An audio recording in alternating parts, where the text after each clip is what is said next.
A Rádio Semear Brasil apresenta Audiobook, a leitura de livros, livretos, folhetos e capítulos importantes de livros, tendo como alvo esclarecer, dar crescimento individual e edificar a Igreja. Leitura de hoje: Tomar Cristo como nosso alimento, parte 5. Livreto da editora Árvore da Vida. Site www.editoraarvoredavida.com.br.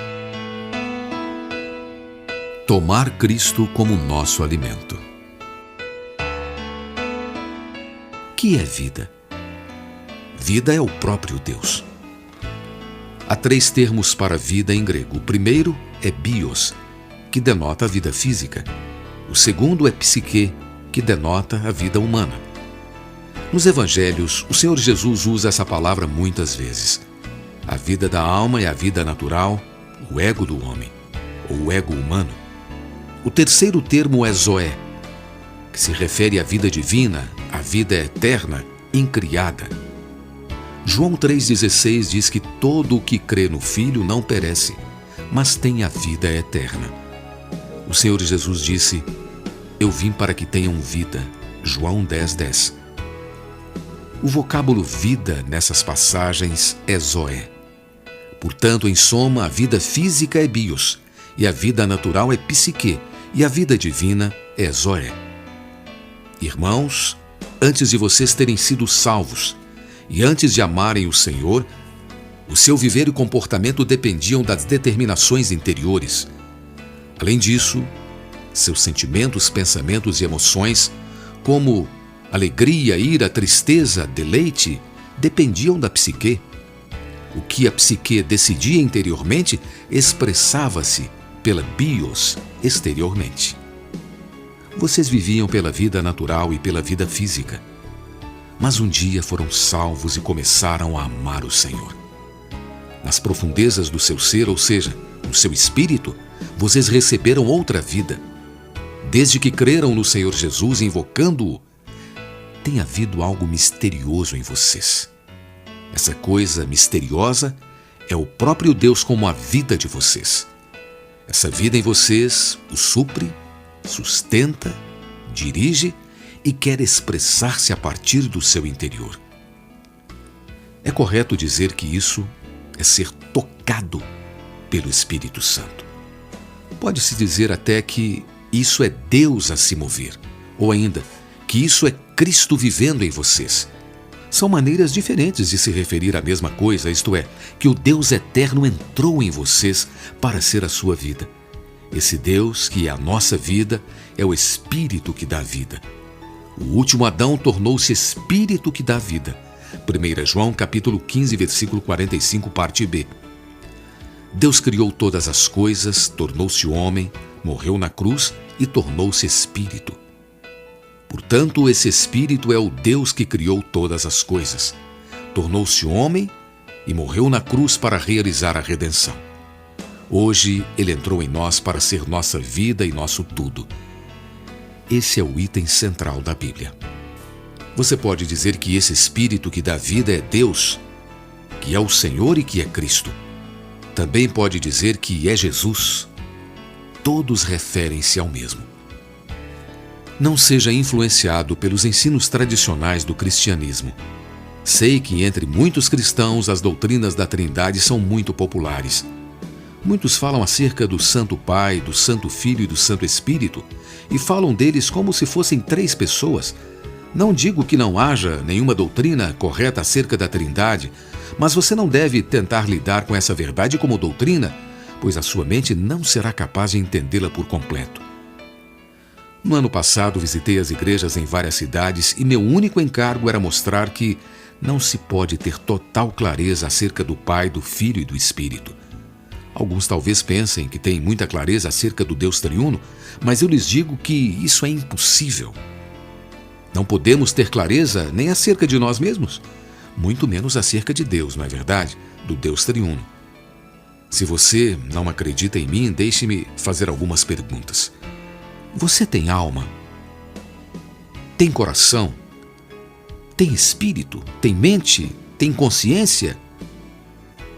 Você diz que tem tudo isso, não é? Então me diga, Onde está a sua alma? Onde está o seu coração? Ou quantos corações você tem? Onde está o seu espírito? Você tenta entender Deus completamente, mas não é capaz de entender nem a si mesmo completamente. Vou ler apenas algumas passagens da Bíblia para você. Eu creio que essas passagens irão intrigá-lo. Olha, Isaías 9,6 diz: porque um menino nos nasceu, um filho se nos deu, e o seu nome será Deus Forte, Pai da Eternidade. Ele era menino e filho, contudo seu nome era Deus Forte e Pai da Eternidade. Diga-me, ele era o filho ou o pai? Era o filho e também o pai? Isso é realmente muito intrigante.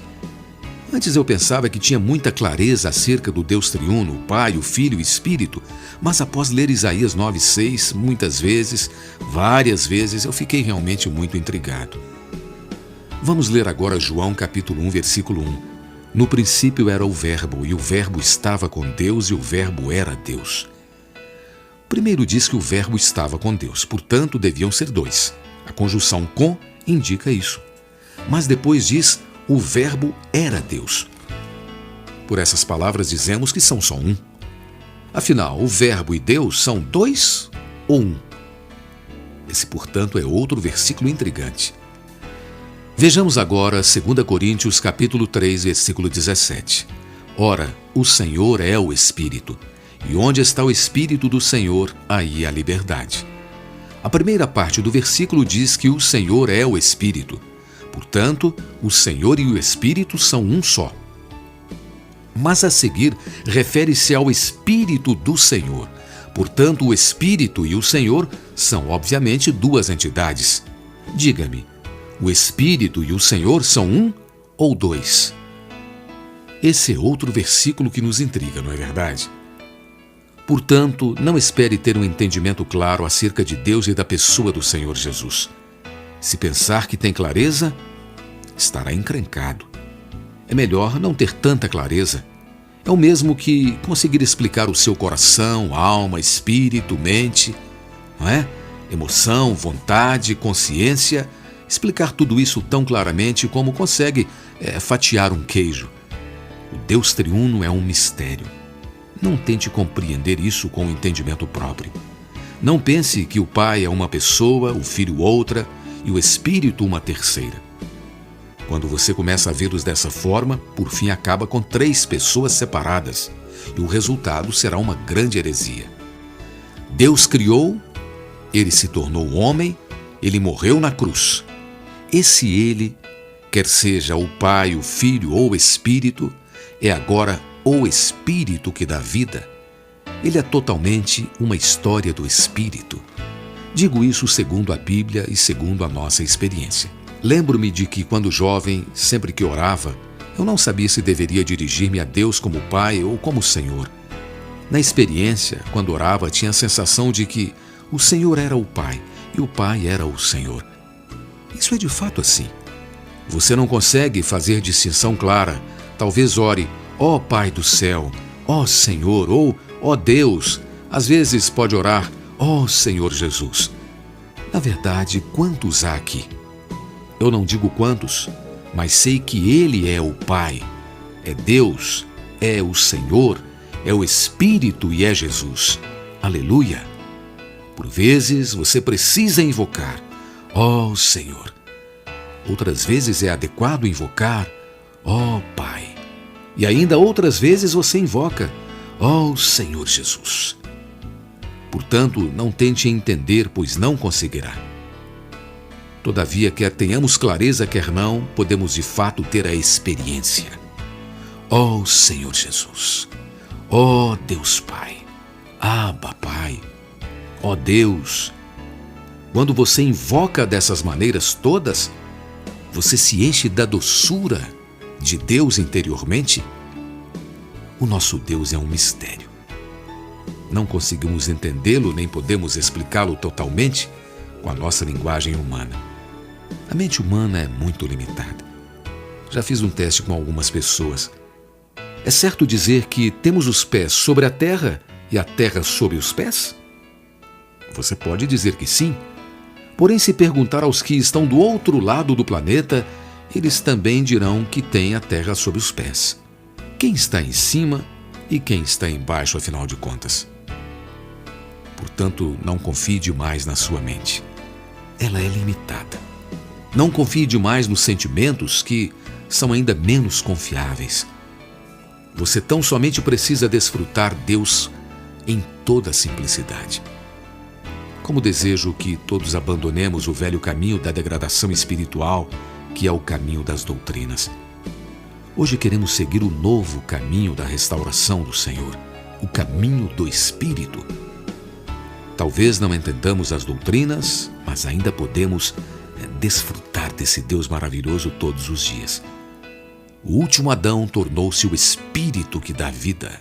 Aleluia! O Espírito é o Senhor. O Senhor é o Espírito. Onde está o Espírito do Senhor, aí a liberdade. Hoje, todos estamos sendo transformados à imagem do Senhor, como pelo Senhor Espírito. 2 Coríntios capítulo 3, versículos 17 e 18. E não só isso, mas o Espírito do Senhor habita em nosso espírito. O Senhor está com o nosso espírito. Portanto, o Senhor e nós somos um só espírito. Não se preocupe tanto com o sentimento da carne ou os pensamentos da mente. Você precisa perceber que o item mais precioso em você é o Senhor Jesus como o Espírito. O Espírito do Senhor está no seu espírito. Além disso, os dois, o seu espírito e o Espírito do Senhor, estão mesclados e são um só. Sei que pelo menos por cerca de 11 ou 12 anos tenho falado acerca do Espírito, mas até hoje não falei o suficiente sobre isso. Embora eu tenha falado bastante, temo que na nossa vida diária, no nosso viver prático, ainda não dependamos tanto do Espírito. Vocês todos sabem que é comum que marido e mulher discutam. Mas por que eles discutem? Porque não estão no Espírito, antes vivem na alma. Quando vivem na alma, vocês discutem. Se cada um de nós vivesse no Espírito desde a manhã até a noite, não haveria discussões entre nós. Os que discutem são anímicos, estão na mente. O problema hoje é que apenas conhecemos a doutrina, mas carecemos da prática. Até mesmo transformamos a verdade acerca do Espírito em mera doutrina, em mero conhecimento. Não temos a realidade do Espírito, a experiência do Espírito e o exercício do Espírito. A palavra diz: se vivemos no Espírito, andemos também no Espírito. Gálatas 5:25. Quando você fala, fale no Espírito. Quando você faz as coisas, faça no Espírito. Tudo o que você fizer, faça no Espírito. Amados irmãos, rogo a vocês que de agora em diante façam o possível para exercitar o Espírito todos os dias.